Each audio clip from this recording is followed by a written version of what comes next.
All right. It's no secret that AI is writing 90% of our code nowadays. I know that makes a lot of you excited, but we can't forget about basic security when building apps, right?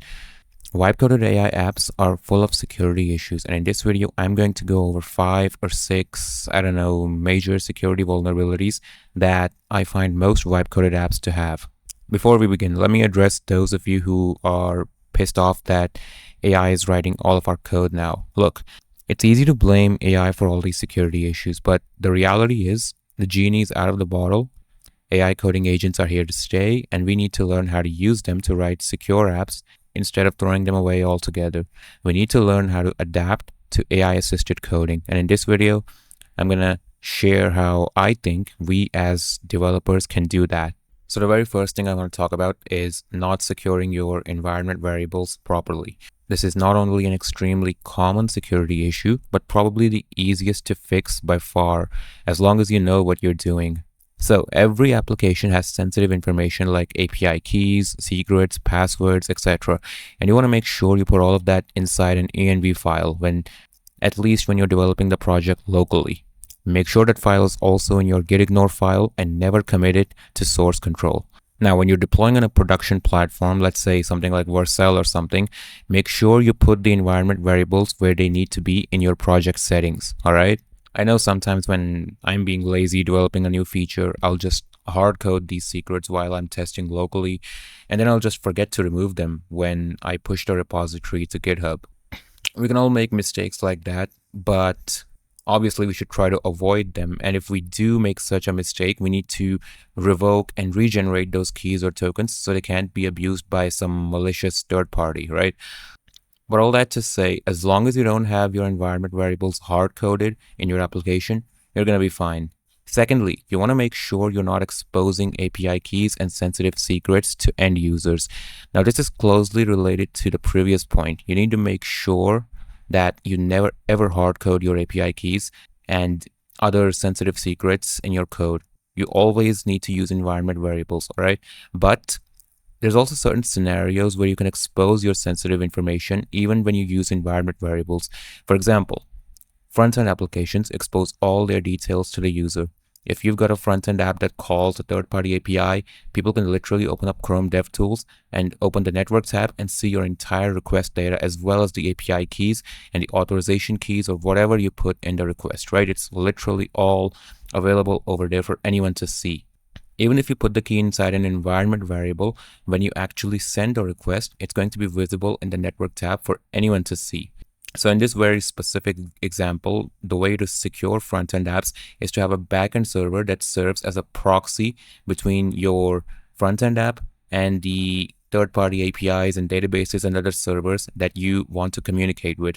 So your front-end app will literally call that backend server, which will then send a request to the third parties directly. So that's just one example where just using environment variables isn't gonna, hide your API keys and secrets completely, right? So you need to think about these things. Now, next we need to talk about securing file uploads, all right? And I see way too many developers making the same mistakes when it comes to file uploads. So I've already made a dedicated video going over everything I know about securing file uploads. I'm not going to go too deep into this over here because I've already made a very detailed video on this topic, so just go watch that, right? And as long as you're doing all the things I discussed in that video, your file uploads are going to be pretty secure. So with that out of the way, let's now talk about rate limits and not implementing them correctly. This one is extremely important. You need to make sure you implement rate limits in all your endpoints, especially ones that are concerned with writing or modifying data on your servers. And if you don't know what I'm talking about over here, rate limiting just means not allowing unlimited requests to your servers, basically.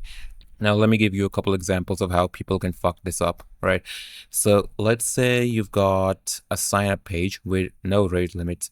What happens when someone decides to spam 1,000 requests at a point and create thousands of spam accounts on your servers?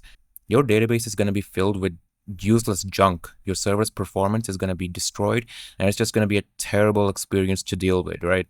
And if you're using some third-party API during the sign-up process for example, to validate an email address, then you're quickly going to run out of rate limits on their platform as well, because no one is going to let you use their service if you're sending thousands of requests all the time.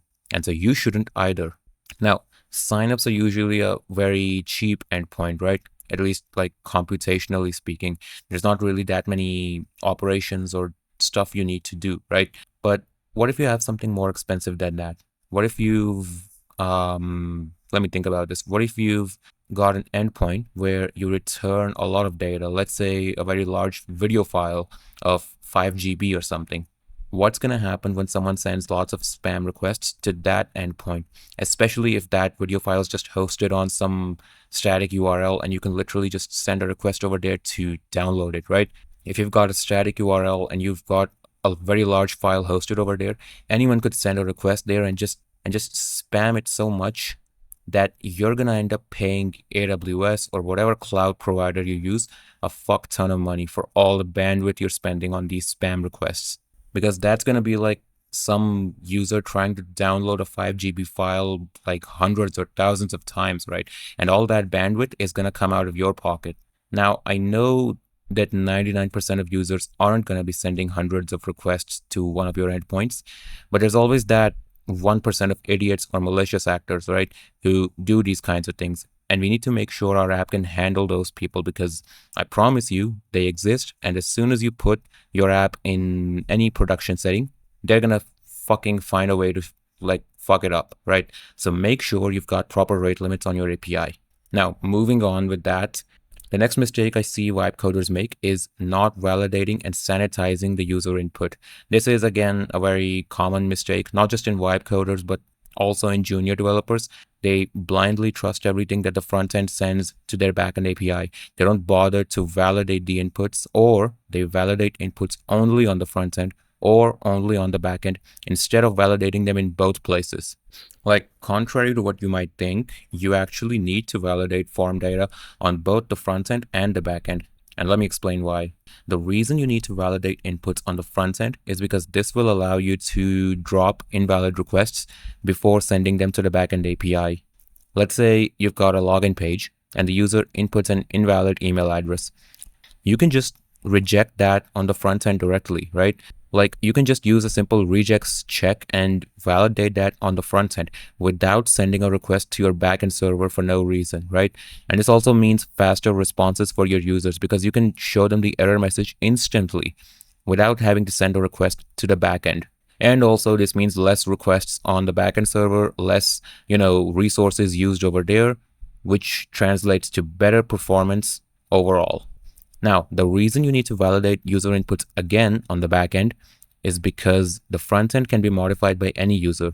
And if you don't have a front end, if you only have an API that users directly send HTTP requests to, then this is even more important. But even if you have like a front end app that talks to your backend API servers, users can still send pretty much whatever they want in the request, right? So your backend API needs to validate and sanitize the user input again and make sure that everything is valid before doing any processing on that input. Now, what does it mean to actually sanitize and validate user input? Basically, you just need to make sure that whatever data your users are sending is the data you actually expect to be there.